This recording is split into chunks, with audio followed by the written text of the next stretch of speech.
Hello नमस्कार दोस्तों, आप लोगों का बहुत बहुत स्वागत है क्राइम की दुनिया चैनल पर।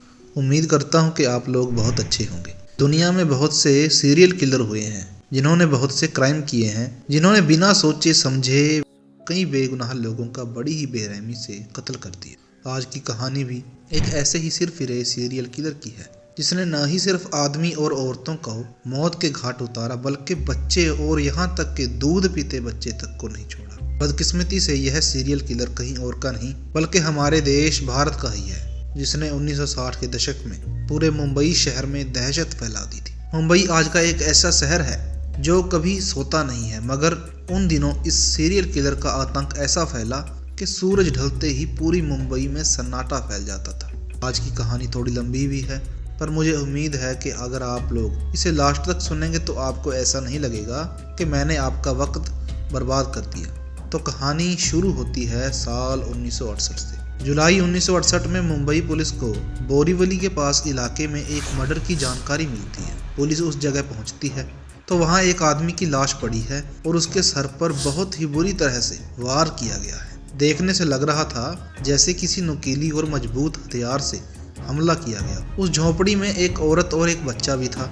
जब औरत से बयान लिया गया क्या उसने किसी को देखा, तो उसने बताया कि रात को अंधेरे की वजह से कुछ देख नहीं पाई। इसके बाद पुलिस ने खाना पूर्ति के लिए केस तो दर्ज कर लिया, मगर ढंग से नहीं किया कि पुलिस को लगा शायद किसी आपसी रंजिश की वजह से कत्ल हुआ होगा। मगर थोड़ी देर बाद ही पुलिस को पता चलता है कि वहां से कुछ किलोमीटर आगे मलाड की तरफ उसी रात एक और कत्ल हुआ है। यहाँ भी झोंपड़ी के बाहर सो रहे एक शख्स के सर पर बुरी तरह से हमला किया गया था। पुलिस यहाँ भी पहुंची, बयान दर्ज किया और निकल गई। इन दोनों के बीच कनेक्शन हो सकता है, यह सोचा तक नहीं। इसके लगभग 6 से 7 दिन बाद मलाड में ही वेस्टर्न एक्सप्रेस हाईवे की तरफ से एक झोपड़ी में सो रहे पति पत्नी और उसके 2 महीने के बच्चे तक का मर्डर हो जाता है। जब पुलिस वहां पहुंची तो वह भी इस मौत के मंजर को देखकर दंग रह गई। यहाँ भी कातिल ने तीनों के सर पर किसी मजबूत हथियार से हमला किया। मगर एक चीज जो यहाँ अच्छी हुई वह यह कि मर्डर के बाद कातिल अपना हथियार और छाता वहीं पर छोड़ गया था। पुलिस को वहां से एक लोहे की मोटी रोड मिलती है जो आगे से नुकीली और मुड़ी हुई थी। इसके बाद पुलिस हरकत में आती है और अब पुलिस को 1 हफ्ते पहले हुए वह 2 मर्डर भी याद आ जाते हैं, जिसमें बिल्कुल इसी तरह सर पर वार करके कत्ल किया गया था। और अब पहली बार पुलिस को लगता है कि यह सभी मर्डर एक दूसरे से जुड़े हुए हैं। उसके बाद पुलिस इस हथियार को और छाते को फिंगरप्रिंट की जांच के लिए भेजती है ताकि कोई सुराग मिल सके। मगर पुलिस को कोई फिंगरप्रिंट नहीं मिलता क्योंकि उन दिनों में काफ़ी बारिश हो रही थी और हथियार और छाता दोनों झोंपड़ी के बाहर मिले थे। तो बारिश के पानी ने सभी उंगलियों के निशान मिटा दिए। इधर एक ही परिवार के 3 लोगों के मर्डर ने पूरे इलाके में दहशत फैला दी, जिसकी वजह से पुलिस के ऊपर भी काफ़ी प्रेशर आया। अब पुलिस ने ढूंढना शुरू किया मगर कोई फायदा नहीं हुआ। और इस घटना के 4 दिन बाद ही कांदीवली इलाके में ठीक उसी तरह रात के समय एक स्कूल टीचर का कत्ल हो जाता है। इसके बाद एक एक करके कई कत्ल हुए मगर पुलिस को कातिल का कोई सुराग नहीं मिला। अब तक जितने भी कत्ल हुए थे उन सभी में 3 बातें कॉमन थी। पहला कि सभी का मर्डर रात को 1 से 4 बजे के बीच हुआ था। जितनी भी लाशें मिली उनमें से किसी का भी मर्डर दिन के वक्त नहीं हुआ था। दूसरा कि सभी को मारने का तरीका एक जैसा था, सभी के सर पर उसने हथियार से हमला किया था। और तीसरा, सभी मरने वाले गरीब और झोपड़पट्टी में रहने वाले थे, जिसका मतलब था कि इन सब हत्याओं के पीछे किसी सीरियल किलर का हाथ है। इन सभी घटनाओं की वजह से पूरे मुंबई में इतना आतंक फैल गया, शाम होते ही सभी दुकानें, पार्क, रेस्टोरेंट और सभी तरह के मार्केट बंद होने लगी। कभी न रुकने वाली मुंबई में भी शाम ढलते ही सन्नाटा फैल जाता था। अंधेरा होते ही लोग अपने घर की खिड़कियां, शीशे, दरवाजे सब बंद कर लेते। लोगों ने घरों के बाहर या फिर बालकनी में भी सोना बंद कर दिया था। कई लोगों ने अपने परिवार की रक्षा करने की जिम्मेदारी खुद ही उठाई और शाम होते ही घर से सारे मर्द लाठी डंडा लेकर पूरी रात ग्रुप में घूमते। मगर इसकी वजह से एक गड़बड़ यह हुई कि जब भी इन लोगों को कोई अकेला भिखारी उस इलाके में घूमता नजर आता और उस पर थोड़ा सा भी शक होता तो वह उसकी पिटाई कर देते, जिसकी वजह से कई बेगुनाह लोग मरते मरते बचे। कई बार तो पुलिस को बीच में आना पड़ता भीड़ को रोकने के लिए। मगर इन सब के बाद भी कोई फायदा नहीं हुआ और एक के बाद एक कत्ल होते रहे। ना तो किसी ने कातिल को आते देखा और ना ही जाते। वह चुपचाप अंधेरे में आता, अपने शिकार करता और निकल जाता। इसी बीच लोगों में यह तक हुआ फैल गया कि यह कोई आम इंसान नहीं है, बल्कि कोई मायावी आदमी है जो लोगों को मारने के बाद किसी तोते या बिल्ली का रूप लेकर गायब हो जाता है। इसलिए ना तो कोई उसे आते हुए देखता है और ना ही जाते हुए। पुलिस की नाकामी ने भी इन सब अफवाहों को जोड़ दिया और लोग बाकी सब बातें बनाने लगे। उस वक्त मुंबई पुलिस कमिश्नर थे, उनका नाम कमिश्नर मोदक था। उनके ऊपर भी इस केस को सॉल्व करने का बहुत प्रेशर था। जब लोकल पुलिस इन हत्याओं को रोकने में नाकाम रही तो कमिश्नर मोदक ने यह केस सीआईडी को दे दिया और सीआईडी की एक स्पेशल टीम बनाई गई जिसको लीड कर रहे थे डीसीपी रमाकांत कुलकर्णी। डीसीपी रमाकांत कुलकर्णी को अगस्त 1968 में क्राइम ब्रांच का हेड बनाया गया था और वह क्राइम ब्रांच के सबसे यंग ऑफिसर थे। हालांकि जब रमाकांत कुलकर्णी को यह केस दिया गया तो क्राइम ब्रांच से कई ऑफिसर ने इसका विरोध किया कि इतना सेंसिटिव केस उन्हें नहीं देना चाहिए, क्योंकि उन्होंने अभी अभी सीआईडी को ज्वाइन किया है और उनके पास इतना एक्सपीरियंस भी नहीं है। मगर इन सब विरोधों के बाद भी यह केस उन्हें ही दिया गया। खैर, इसके बाद रमाकांत कुलकर्णी पुलिस की एक टीम बनाई और अब लगभग 2000 पुलिस वाले उस कातिल को पकड़ने के लिए 24 घंटे उन इलाकों में गश्त करने लगे, मगर कोई फायदा नहीं हुआ। पुलिस को अभी तक कोई सुराग नहीं मिला था। इसी बीच इस टीम के एक इंस्पेक्टर जिनका नाम था विनायक राव वकाटकर, उन्होंने रमाकांत कुलकर्णी को बताया कि आज से ठीक 2 साल पहले 1965 से 1966 के बीच भी कुछ इसी तरह की सीरियल किलिंग की घटना हुई थी। उस वक्त सभी घटनाएं मुंबई के बाहरी इलाके में ईस्टर्न एक्सप्रेस हाईवे की तरफ म्युनिसिपैलिटी के पानी के पाइपलाइन के सहारे बनी झुग्गी झोपड़ी में रहने वाले गरीब लोगों के साथ घटी थी। उस दौरान भी 19 लोगों पर सोते हुए ही हमला किया गया था, जिनमें से 9 लोगों की मौत हो गई थी। उस वक्त भी कातिल ने किसी मजबूत हथियार से ही लोगों के सर पर वार किया था।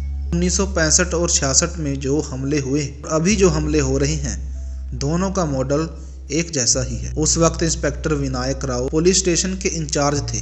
जब उन्हें इन घटनाओं की जानकारी मिली, दोनों में 24 घंटे पेट्रोलिंग होने लगी।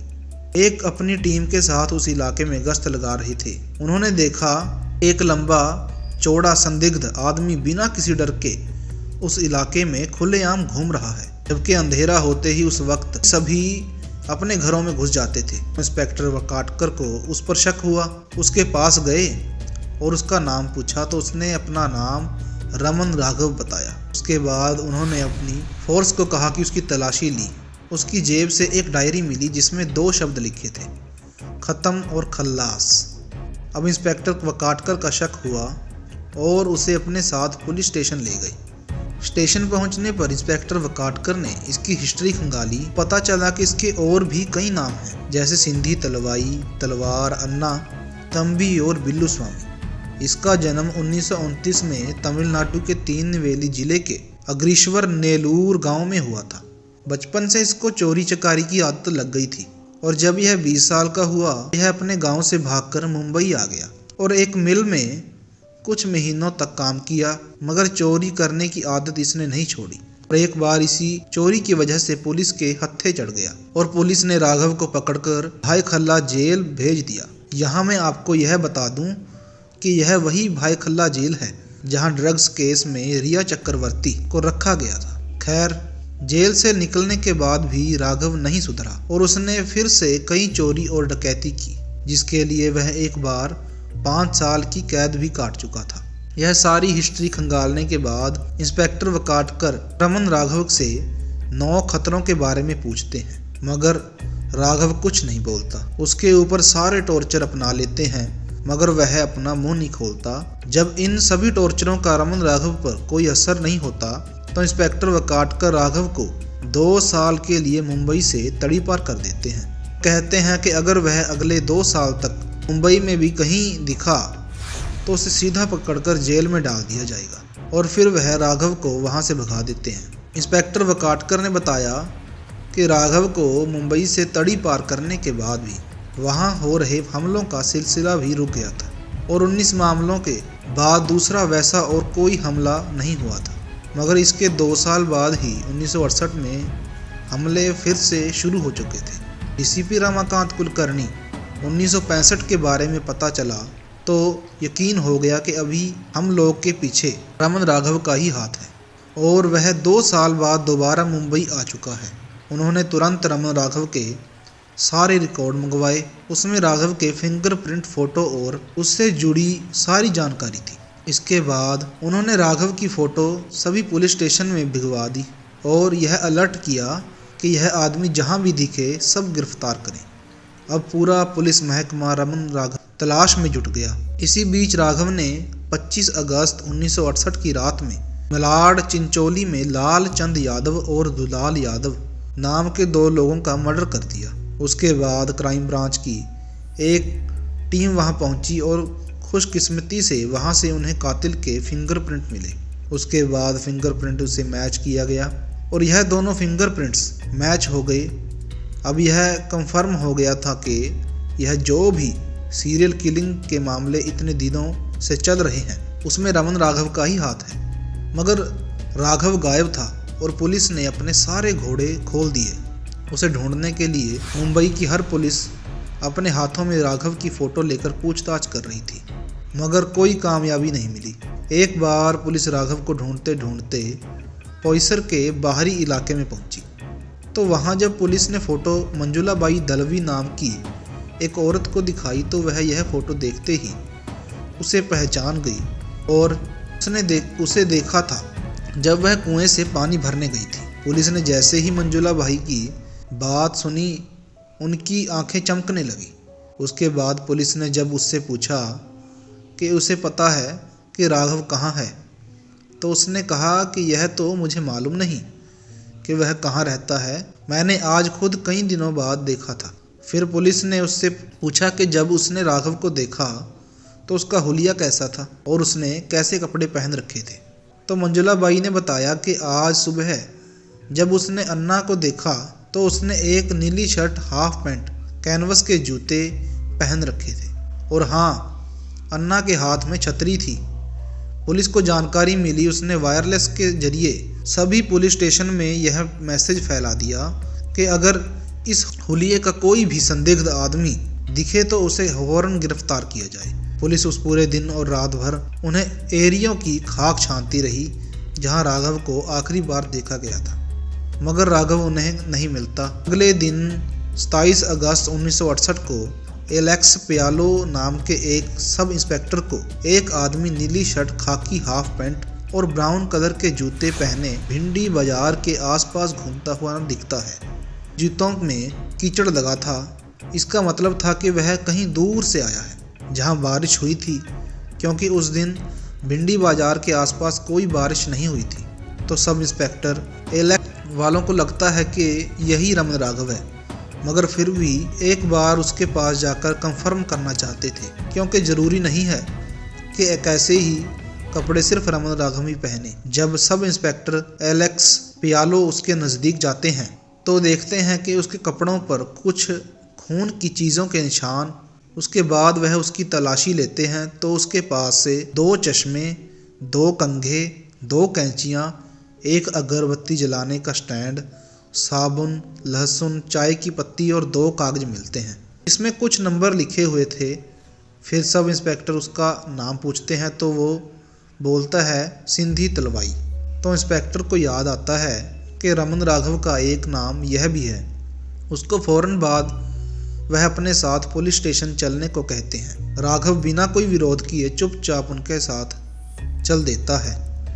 पुलिस स्टेशन पहुंचने के बाद एलेक्स पियालो अपने सीनियर को इसकी जानकारी देते हैं। यह सुनते ही कि रमन राघव पकड़ा गया है, क्राइम ब्रांच के लोग वहां पहुंच जाते हैं। सब उसकी उंगलियों के निशान लेते हैं और फिर मलाड मर्डर स्पॉट से मिले फिंगरप्रिंट से मैच करते हैं। यह दोनों फिंगरप्रिंट मैच हो जाते हैं और दोनों फिंगरप्रिंट मैच होते ही उसी दिन 27 अगस्त 1968 को सीआईडी ऑफिसर रमन राघव की गिरफ्तारी की खबर रिलीज कर देती है। और इतने दिनों से जिस सीरियल किलर ने पुलिस की नाक में दम कर रखा था, फाइनली वह पुलिस के कब्जे में था। इसके बाद रमन राघव के पकड़े जाने की खबर जंगल की आग की तरह लोगों में फैलती है। उसी दिन शाम होने तक तकरीबन 2000 से भी ज़्यादा लोग मुंबई पुलिस कमिश्नर और क्राइम ब्रांच के ऑफिस के बाहर जश्न मनाने लगते हैं। रमन राघव की गिरफ्तारी से पुलिस कमिश्नर मोदक इतने खुश होते हैं कि वह सब इंस्पेक्टर एलेक्स को 1000 का इनाम देने की घोषणा कर देते हैं। अब रमन राघव को पकड़ा गया, मगर पुलिस के सामने था कि उसका गुनाह कैसे कबूल करवाया जाए, क्योंकि 2 साल पहले जब उससे पूछताछ हुई थी तो उसने अपना मुंह नहीं खोला था। इसके बाद उससे पूछताछ शुरू हुई और उससे कई सवाल पूछे गए, मगर वह चुपचाप बैठा था। पुलिस को पता था कि इस पर मारपीट का भी कोई असर नहीं होने वाला, इसलिए उन्होंने प्यार से भी उसे अपना गुनाह कबूल करने को कहा, मगर वह कुछ नहीं बोला। राघव का इंटेरोगेशन करते करते 2 दिन बीत गए। पुलिस ने उसके साथ सारे हथकंडे अपना लिए, मगर उसने अपना मुंह नहीं खोला। आखिर में थक हार कर किसी पुलिस वाले ने उसे ऐसे ही पूछ लिया कि अगर उसे कुछ चाहिए तो वह बताएं। रमन राघव बिना एक पल गवाए 2 दिन बाद पहली बार बोला, मुर्गी।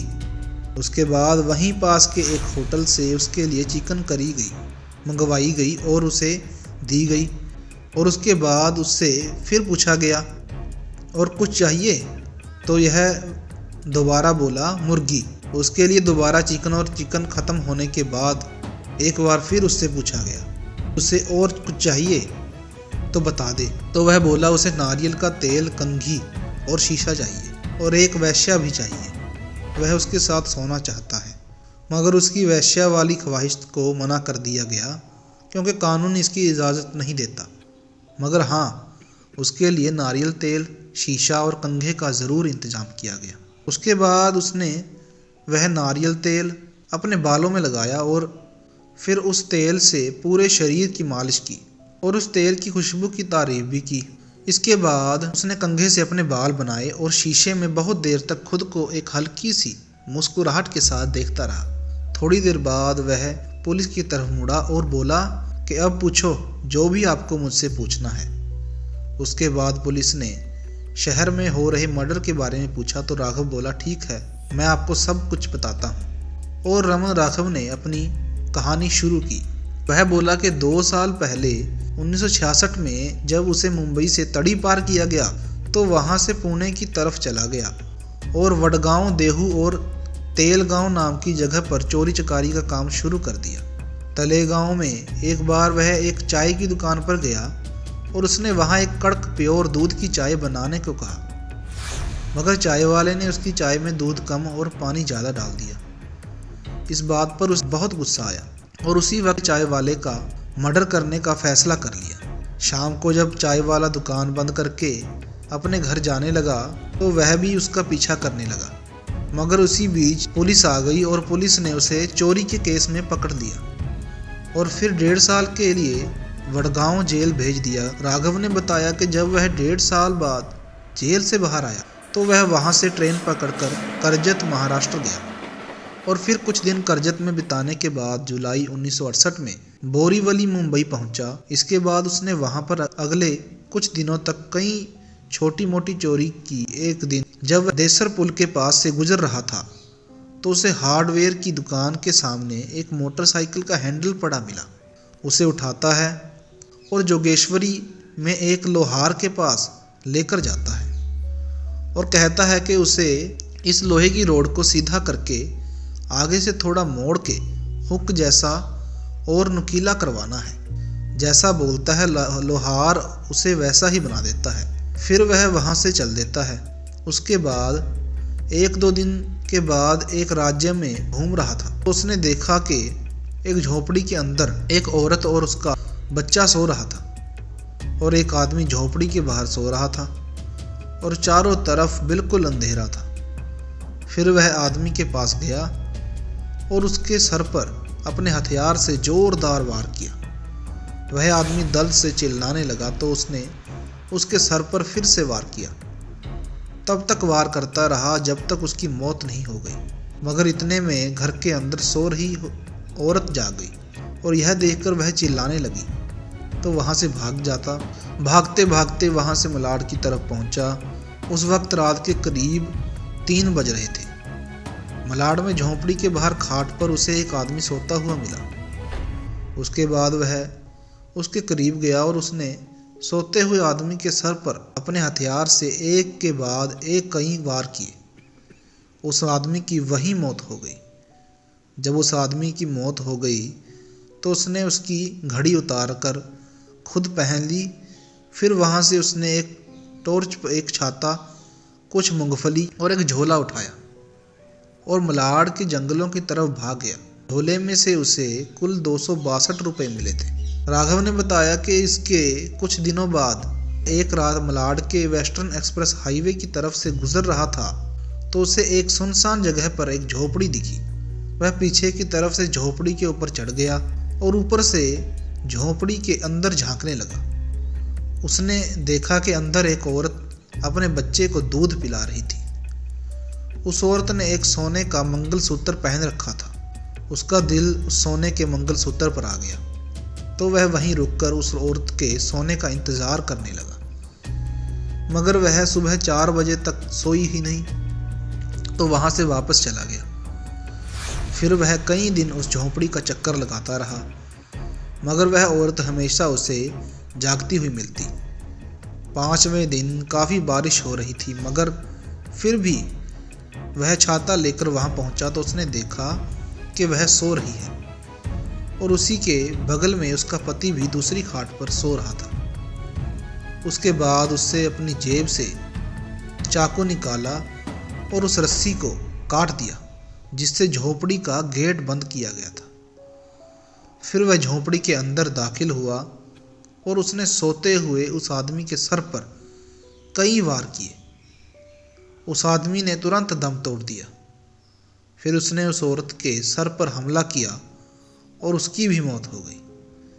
इतने में उसकी 3 महीने की बच्ची भी उठ गई और जोर जोर से रोने लगी तो उसने उस बच्ची को भी नहीं छोड़ा और अपने हथियार से उसे भी मौत के घाट उतार दिया। फिर वह झोंपड़ी के बाहर आया और इधर उधर नज़र मारी कि कोई देख तो नहीं रहा और अपना हथियार और छाता वहीं झोंपड़ी के बाहर रख दिया और फिर वापस अंदर गया। फिर उसने उस औरत का मंगलसूत्र उतार कर अपनी जेब में रख लिया। उसके बाद उसकी नीयत खराब हो गई और वह उस मरी हुई औरत के बगल में लेट गया और उसके कपड़े उतारने लगा, मगर इतने में एक बुढ़ी सी औरत वहां आ गई और चिल्लाने लगी। उसे देखकर वह अपना हथियार और छाता वहीं छोड़कर भाग गया। अगले दिन वह अपना हथियार और छाता लेने के लिए वहां वापस आया, मगर उसे वहां कुछ नहीं मिला क्योंकि पुलिस ने उसका हथियार और छाता फिंगरप्रिंट कलेक्ट करने के लिए भेज दिया था। बाद में जब उसने सोने के मंगलसूत्र को बेचने की कोशिश की तो पता चला कि वह सोने का नहीं बल्कि आर्टिफिशियल था। रमन राघव ने बताया कि इसके बाद वह चिंचोली मलाड में अपने पुराने दोस्त माइकल के पास गया और उससे बोला कि उसे एक झोपड़ी बनाने और ज़मीन खोदने के लिए उसे एक लोहे का लंबा सरिया चाहिए। माइकल ने उसे लगभग 4 फुट की एक लोहे की रोड दी और बोला कि जब काम ख़त्म हो जाए तो वापस कर देना। फिर वह उस रोड को लेकर वहाँ से निकल गया। इसके 3-4 दिन बाद एक रात कांदीवली हनुमान नगर इलाके में पहुंचा तो उसने देखा कि एक झोपड़ी के अंदर एक अकेला आदमी सो रहा था। उस दिन वहां से वापस चला गया, मगर अगले दिन वह फिर वापस आया और झोपड़ी के बाहर से छोटी सुरंग बनाकर झोपड़ी के अंदर दाखिल हो गया। उसके बाद उसने अपनी रोड से सोते हुए आदमी के सर पर 4-5 हमले किए और उसकी मौत हो गई। इसके बाद उसने उस मरे हुए आदमी की घड़ी उतारी। उसकी जेब में 3-4 थी, उसे भी ले लिया। फिर उसे वहां से 1-1 रुपए के 5 नोट मिले। पैसे लेने के बाद उसने वहां से डालडा, घी, गेहूं का आटा उठाया और वहां से भाग गया। बाद में उसने वह घड़ी 30 रुपए में दुकान पर बेच दी। इसके बाद वह जोगेश्वरी में उसी लोहार के पास गया जहां पहले गया था और वह रोड भी जो उसने अपने दोस्त माइकल से ली थी, उस रोड का भी पहले जैसा ही हथियार बनवा लिया। इसके 3-4 दिन बाद वह बोरीवली की तरफ गया। वहां भी एक आदमी उसे झोपड़ी के बाहर अकेला सोता हुआ मिला। झोपड़ी में घुसा और अपने नए हथियार की उसके सर पर कई वार किए और उसकी भी मौत हो गई। इसके बाद उसने उस मरे हुए आदमी की जेब से बीड़ी और माचिस निकालकर अपनी जेब में रख लिया और थोड़ा बहुत खाना बना हुआ था, उसने वह खाना खाया और फिर वहाँ से निकल गया। थोड़ी दूर जाने के बाद उसने देखा कि एक झोपड़ी में एक अकेली औरत अपने 2 बच्चों के साथ सो रही थी। झोपड़ी में घुसा और अपने हथियार से उस औरत पर 2-3 हमले किए और औरत ने दम तोड़ दिया। उस औरत ने एक चादर ओढ़ रखी थी।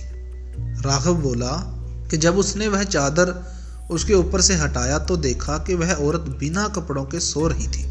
यह देखकर उसके अंदर का शैतान फिर से जाग गया और उसने उस मुर्दा औरत के साथ कई बार बलात्कार किया।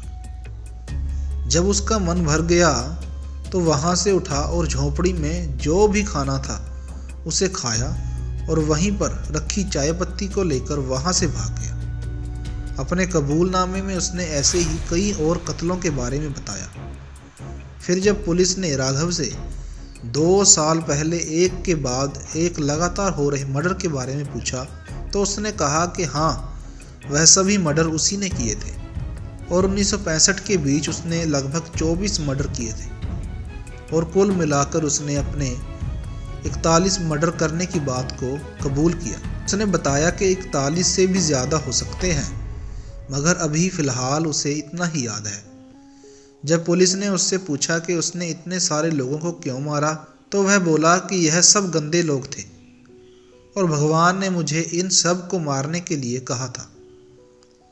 अब पुलिस को उसका कबूलनामा तो मिल गया, मगर अब ज़रूरी था कि उसका हथियार, क्योंकि कोर्ट में उसे गुनाहगार साबित करने के लिए कत्ल में इस्तेमाल हुए हथियार का बहुत बड़ा रोल होता है। तो जब पुलिस ने रमन राघव से पूछा कि जिस हथियार से सबका मर्डर किया गया वह कहाँ है, अपने साथ आरे रोड के जंगल में ले गया और वहाँ एक झाड़ी से अपने हथियार निकाल कर दिए, जिसमें उसका वह रोड, एक अनोखी लाठी और चाकू था। उसके बाद पुलिस ने जोगेश्वरी केवस लोहार का भी बयान दर्ज किया, जहां राघव ने अपना हथियार बनवाया था, और फिर राघव के दोस्त माइकल का भी बयान लिया और एक मजबूत केस बनाया। रमन राघव के पकड़े जाने के लगभग 10 महीने बाद 2 जून 1969 को कोर्ट में राघव का मुकदमा शुरू होता है। मगर मुकदमा शुरू होते ही डिफेंस के वकील पीवी पवार राघव के बचाव में बोलते हैं कि रमन राघव की दिमागी हालत ठीक नहीं है। उसने जब भी कोई कत्ल किया तो उसे मालूम ही नहीं था कि वह क्या कर रहा है और वह इस लायक नहीं है कि अपने ऊपर लगे इन इल्ज़ाम को डिफेंस कर सके। मगर सरकारी वकील एमबी वोहरा ने डिफेंस की सभी बातों का विरोध किया। दोनों वकीलों की बात सुनने के बाद कोर्ट ने रमन राघव को दिमागी चेकअप के लिए मुंबई के पुलिस सर्जन के पास भेजा, जिन्होंने अगले 3 हफ्ते तक राघव की दिमागी हालत को परखा और फिर कोर्ट में अपनी रिपोर्ट भेजी। इस रिपोर्ट में उन्होंने बताया कि राघव की दिमागी हालत बिल्कुल ठीक है और उसने जो भी किया उसे पता था वह क्या कर रहा है। इस रिपोर्ट और सभी दलीलें सुनने के बाद उसको जज CTDN ने रमन राघव उर्फ सिंधी दलवाई को दोषी करार दिया और उसे मौत की सज़ा सुनाई। इसके बाद यह केस हाई कोर्ट पहुंचा। वहां भी राघव के बचाव पक्ष की तरफ से यही दलील दी गई कि उसकी दिमागी हालत ठीक नहीं है। तो हाई कोर्ट ने 3 साइकेट्रिस्ट की एक टीम बनाई, जिन्होंने रमन राघव के कई इंटरव्यू लिया और अपनी रिपोर्ट में उन्होंने कहा कि राघव कॉर्निक पैरानॉइड सिजोफ्रेनिया नाम की एक बीमारी से ग्रस्त है, जिसमें कि इंसान को यह पता नहीं होता कि वह जो कर रहा है वह सही है या गलत। जब यह रिपोर्ट कोर्ट में पेश की गई तो हाई कोर्ट ने 4 अगस्त 1987 को रमन राघव की मौत की सज़ा को उम्र कैद में बदल दिया और उसे पुणे की यरवदा जेल भेज दिया। और फिर इसके बाद 8 साल बाद 1995 में किडनी फेल होने की वजह से हॉस्पिटल में रमन राघव की मौत हो गई। पूरी दुनिया में अब तक जितने भी खूंखार और बड़े सीरियल किलर हुए हैं, उनमें आज भी रमन राघव का नाम शामिल है। आज 2021-2022 में उस घटना को हुए 50 से 51 साल से भी ज़्यादा हो गए, मगर कई लोग और बच्चे जो 1965 से 1968 के दौरान मुंबई में थे, वह आज भी उसे याद करके कांप जाते हैं, क्योंकि उन दिनों पूरे मुंबई में आतंक का सिर्फ एक ही नाम था। वह नाम था रमन राघव। राघव के ऊपर कई किताबें लिखी गई, फिल्में भी बनी, जिनमें कि एक रमन राघव का तो नहीं मगर उससे इंस्पायर्ड एक सीरियल किलर का ज़बरदस्त रोल निभाया है।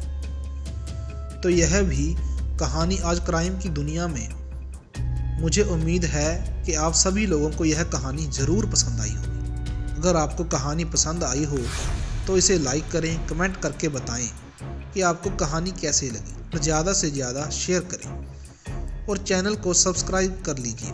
मैं आपसे मिलूँगा अगली कहानी में। और आखिरी में भाइयों, मेरी तरफ से एक बेनती है, रिक्वेस्ट ही है कि मेरी पहली वीडियो है तो रिकॉर्डिंग थोड़ी अच्छी नहीं होती और पढ़ने में दिक्कत आती है, तो थोड़ा ज़ुबान भी थोड़ा नर्वस होते हैं, तो उसकी वजह से हो जाता है। तो आप सबसे उम्मीद है कि आप थोड़ा हमारे साथ एडजस्ट करोगे। तो मैं आपसे मिलूँगा अब अगली कहानी में। Thank you very much. सावधान रहें, सतर्क रहें।